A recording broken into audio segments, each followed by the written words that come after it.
My dad saw my suicide note and broke down. TW. Suicide and self-harm. This is a long post, so I apologize. For the past year my father and I have not been on good terms. He expects nothing but perfection from me and lets me know when I have failed in his eyes. Anything I do is never good enough for him. Last semester I finished with a 3.8 GPA, but my father grilled me about how I need to apply myself to get a 4.0 and how lazy I am. I made the all-league team for varsity volleyball twice and we advanced to the semi-finals for CCS this year, but all my father would tell me were the mistakes I made on the court. I want to either be a nurse or firefighter, but he has never once supported my dreams. He treats my two younger brothers great and is an amazing husband to my mom, but to me it feels like he never wanted to have a daughter. The past couple of months has been the worst period of my life.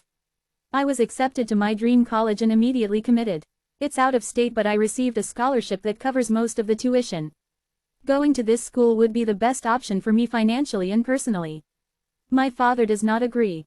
He is a person who believes families should stick together, and me moving to another state feels like a slap in the face to him.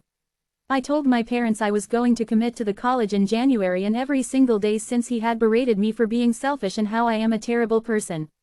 To him I am a loser who no one cares about and will never succeed in life, and it hurts to hear my own father say that.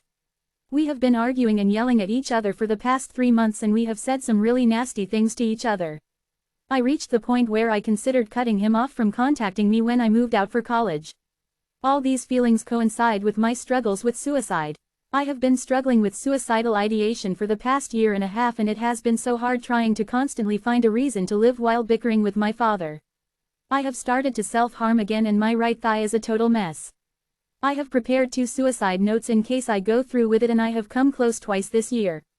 I was moments away from taking my life last weekend, but a conversation I had with a friend earlier in the day stopped me from setting up the noose.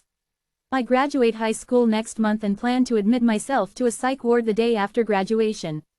I do not know if I can even last that long. I am that unstable right now. I hide the notes in a place where no one can find them, but last night I had a breakdown and took one of them out to read. I put it on my desk and went to sleep, but forgot to put it back when I went to school this morning. Around noon my father texted me asking if we could have a serious conversation when I got home. I immediately tensed up and prepared for another argument when I got home. He got home from work an hour later and immediately walked into my room and closed the door. He sat next to me on my bed and said he put some clothes in my room this morning and saw my suicide note and read it. The note addressed all my family members, and his paragraph covered his actions and his behavior towards me. He took my hand and began to apologize for his treatment of me. He had been reflecting on his mistreatment of me all day and realized how emotional and mentally abusive he has been. He started telling me how proud I am he is of me and how good of a role model I am to my brothers and my peers.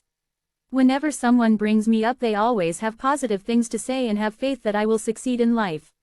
His apology sounded extremely genuine, and I could hear a quiver in his voice. He asked about my struggles with self-harm and burst into tears when I pulled down my sweatpants and he looked at my thigh. He grabbed me and started bawling and continued to say how sorry he was.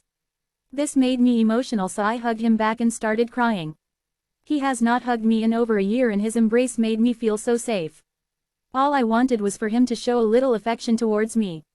He held me for an hour and rubbed my back, telling me he is going to change his attitude towards me.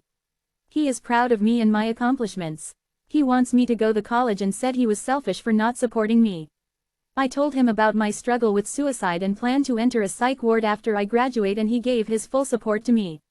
Since he is an EMT, he looked at my thigh and said most of the cuts should not be visible in a couple of months. One of them is pretty deep and will most definitely be raised, but I am not self-conscious about it. He gave me a kiss on the head and went to get something to eat for us and came back to my room, and we had an actual conversation for 2 hours. There was no screaming or yelling or crying. We had an actual conversation for the first time in over 2 years. It's all I ever wanted from him. I want so badly to have a healthy relationship with him. I see how good he is to my family, and he is the best paramedic in the world, and I want him to be in my life. He left my room an hour ago, and I have been writing down my thoughts, and I don't feel any anger or sadness in me. I don't feel the urge to hang myself, and I even feel like planning a day of activities with him. He genuinely feels remorse for his treatment of me and wants to gain my trust back, and I want to give him an honest chance. I am still a complete mess, but I feel a small amount of hope for the first time in a long time. Update. He checked on me one more time and said goodnight on his way to bed. He hasn't said those words to me in 2 years. I'm so happy right now.